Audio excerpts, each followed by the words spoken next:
Good morning everyone. आज हम बात करने वाले हैं एग्जाम्पल्स के बारे में जो कि हमने प्रीवियस लेक्चर में फॉर लूप के लिए देखे थे।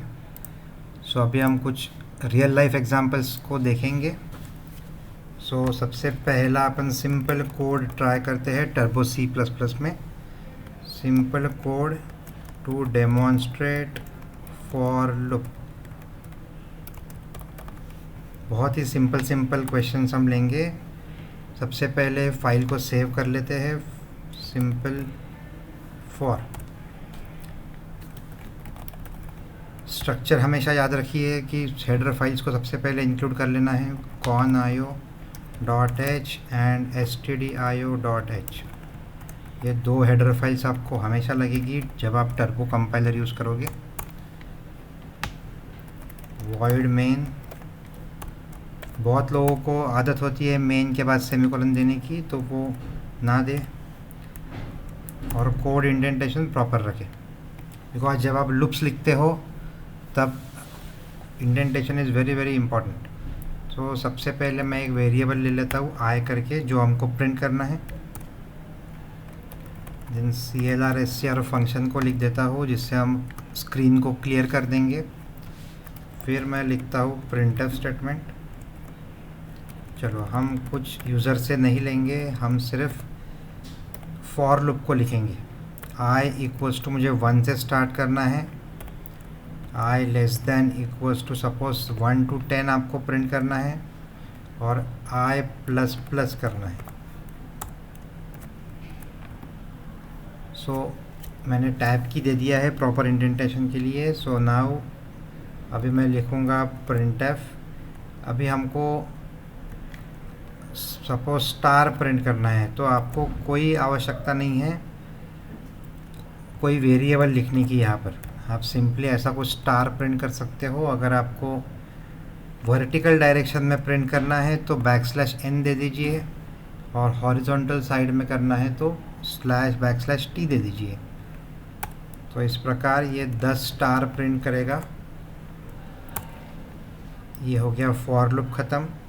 इसके बाद गेट ch लिख देंगे सो दैट वो कैरेक्टर के लिए वेट करेगा, नहीं तो प्रोग्राम डायरेक्टली एग्ज़िट हो जाएगा, आपको दिखेगा भी नहीं क्या आउटपुट आया है। रन करने से पहले सेव कर लेना प्रोग्राम को F2 की दबा के। या फिर आप Alt F दबा के सेव कर सकते हैं। और शॉर्टकट रन करने के लिए है Ctrl F9। तो आप देख सकते हैं 10 स्टार प्रिंट हो गए हैं यहाँ पर। अभी सपोज़ आपको एक ही लाइन में, हॉरिजॉन्टल लाइन में स्टार चाहिए, तो मैं \t देता हूँ जो टैब देगा। तो आप देख सकते हैं अभी हॉरिजॉन्टल इसमें स्टार्स प्रिंट हुए हैं।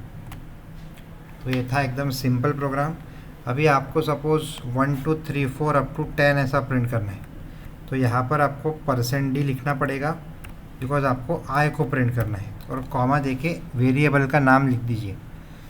जो भी आप वेरिएबल का नाम लिखेंगे उसका डेटा टाइप सही होना चाहिए। %d इसलिए लिखा है यहाँ पर कि वो वेरिएबल इंटीजर टाइप का है, इसलिए आपने %d लिखा है। अगर वेरिएबल फ्लोट टाइप का होता तो आप %f लिखते। वेरिएबल अगर कैरेक्टर टाइप का होता तो आप %c लिखते। चलिए इसको भी सेव कर लेते हैं पहले, उसके बाद हम रन करते हैं Alt R से। तो आप देख सकते हैं अभी 1 2 3 4 5 6 7 8 9 10 ऐसा प्रिंट हुआ है। ये था एक सिंगल फॉर लूप। अभी हम देखते हैं कि नेस्टेड फॉर लूप क्या होता है। मुझे अभी और एक वेरिएबल की ज़रूरत पड़ने वाली है j, क्योंकि हमें फॉर 2 बार चलाना है, तो आप वापस से वही वेरिएबल नहीं यूज़ कर सकते। j इक्वल्स टू 1 से स्टार्ट करना है। आप कहीं से भी स्टार्ट कर सकते हैं। आप ऐसा भी लिख सकते हैं j equals to 10, j is greater than equals to 1 and j minus. तो j माइनस का मतलब होता है j इक्वल्स टू j-1। अगर शुरुआत की वैल्यू j की 10 है तो अगले इटरेशन में j की वैल्यू 9 होगी, फिर 8 होगी, फिर 7 होगी, फिर 6 होगी, ऐसा करते करते वो 1 तक जाएगा। सो सपोज अभी मैं printf स्टार करता हूँ, %d नॉट %d स्टार, मुझे सिर्फ स्टार प्रिंट करना है और मुझे यहाँ पर /t देना है। तो वो 10 बार स्टार प्रिंट करेगा और फिर वो रुक जाएगा।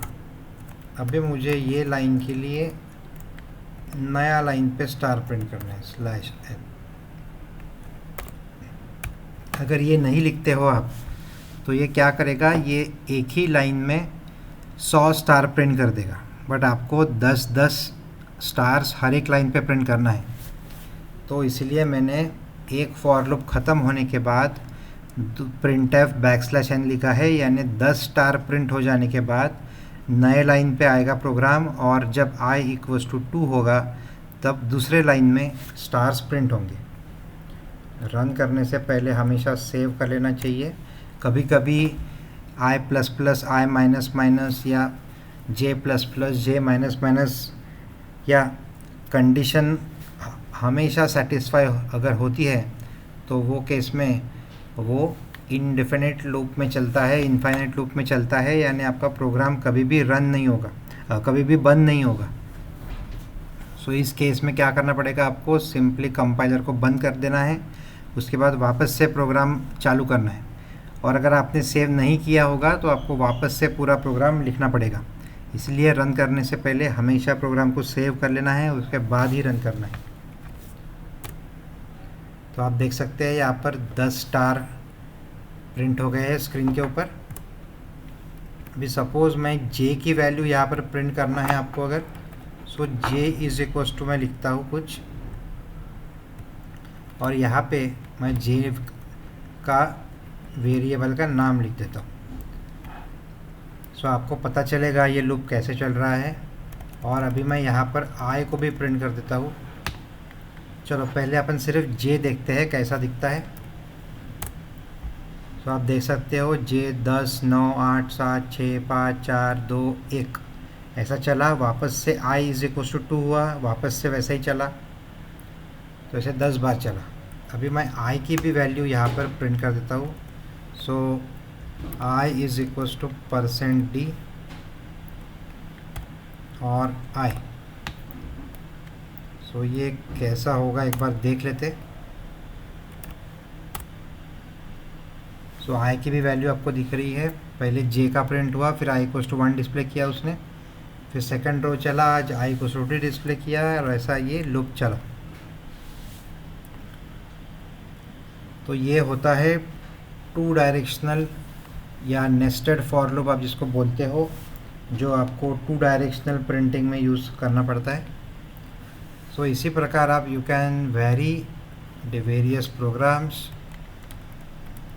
This can be used with some other combinations as well. जैसे फॉर लूप के साथ में आपको इफ़ स्टेटमेंट यूज़ करना है, फॉर लूप के साथ में आपको इफ़ एल्स इफ वगैरह यूज़ करना है, तो ये कॉम्बिनेशंस आपको आनी चाहिए। सो उसके लिए आपको क्या लगेगा कि आपको बेसिक फॉर लूप चलता कैसा है ये आपको पता होना चाहिए। सपोज़ आपको कुछ ऐसा स्ट्रक्चर प्रिंट करना है, जैसा मुझे क्या देना है, मुझे पहला एक ही स्टार आएगा, फिर दूसरे लाइन में मुझे 2 स्टार्स चाहिए, फिर तीसरे लाइन में मुझे 3 स्टार्स चाहिए। ऐसा अगर आपको पैटर्न प्रिंट करना है और ऐसा मुझे 10 तक करना है तो ये कैसा चलेगा। यहाँ पर आपको j = i लिखना पड़ेगा,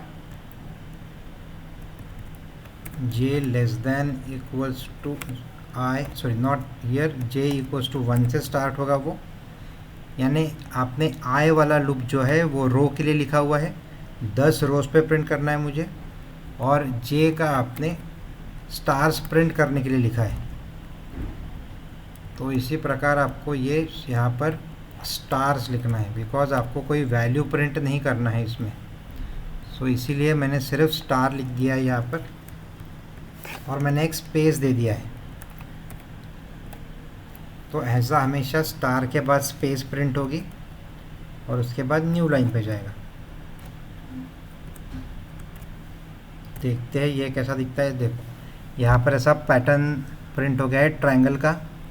अभी ऐसा भी हो सकता है कि ये जो 10 आपने यहाँ पर लिख दिया है वो आपको अगर यूज़र से उसकी वैल्यू लेना है तो सिंपली क्या करना है, प्रिंटफ लिखना है। यहाँ पर लिख दोगे enter the number of rows, तो वो क्या करेगा, वो रोज़ पूछेगा आपसे कितनी चाहिए। आप स्कैनफ लिख दो %d %n। n वेरिएबल को डिक्लेयर करना पड़ेगा आपको, जो आपने नहीं किया हुआ है। यहाँ पर n वेरिएबल को डिक्लेयर कर दिया और ये 10 की जगह मैंने अभी यहाँ पे n लिख दिया। अभी ये यूज़र 100 भी डाल सकता है, 20 भी डाल सकता है, 5 भी डाल सकता है और कुछ भी डाल सकता है। तो ये लिमिटिंग कंडीशन जो थी उसकी वो आपने यूज़र से लिया है। सो इसीलिए ये जब कभी आपको यूज़र से कुछ पूछना है तो आपको printf and scanf function use करना है, एक वेरिएबल डिक्लेयर करना है और कंडीशन में वो वेरिएबल को डाल देना है। सेव कर लेते हैं पहले, अभी इसको रन करते हैं। सपोज़ मुझे 15 चाहिए, तो आप देख सकते हैं कि 15 नंबर ऑफ़ रोज़ पे 15 स्टार्स प्रिंट हुए हैं। अभी ऐसा भी कोई एग्जांपल आ सकता है जिसमें आपको सिर्फ ऑड नंबर पे स्टार प्रिंट करना है, तो उसके लिए क्या करना है, simply i plus is equal to 2 करना है। तो क्या होगा, शुरुआत में i की वैल्यू 1 होगी, फिर एक बार स्टार प्रिंट होगा, फिर i की वैल्यू हो जाएगी 3, क्योंकि i plus is equal to 2 है। तो 3 वैल्यू होगी, तो j कितने बार चलेगा, j इक्वल टू 1 के लिए चलेगा, j इक्वल टू 2 के लिए चलेगा। ये कितने बार चलेगा, पहले चलेगा j इक्वल टू 1 के लिए, फिर चलेगा j इक्वल टू 2 के लिए और फिर चलेगा j इक्वल टू 3 के लिए। तो जब i की वैल्यू 1 है, j सिर्फ एक बार चलेगा। जब i की वैल्यू 3 है तो j 3 बार चलेगा। अगर i की वैल्यू 10 है तो j 10 बार चलेगा। ऐसा ये लूप चलता है। अभी मैंने सपोज़ डाला 12, तो आप देख सकते हो कि पहला 1 प्रिंट हुआ, फिर 3 स्टार्स प्रिंट हुए, फिर 5 हुए, फिर 7 हुए, फिर 9 हुए, फिर 11 हुए। सो इस प्रकार ओनली ऑड नंबर ऑफ इसमें स्टार्स प्रिंट हुए। अभी आपको सपोज़ इवन नंबर में चाहिए, तो मैं ये i इक्वल टू 1 की जगह i इक्वल टू 2 कर दूंगा। सो अभी देखते हैं क्या होता है। तो अभी आप देख सकते हैं कि 2, 4, 6, 8, 10, 12 ऐसे इसमें स्टार प्रिंट हुआ। सो ये फॉर लूप की एक खासियत है।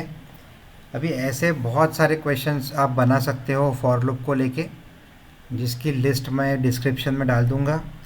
आप सारे प्रोग्राम्स को ट्राई करो फॉर लूप के, और फिर कोई क्वेश्चन होगा तो पूछो, कमेंट बॉक्स में डाल दो।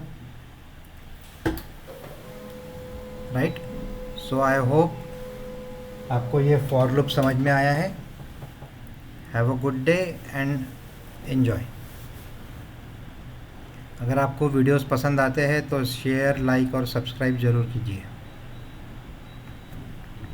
Have a good day.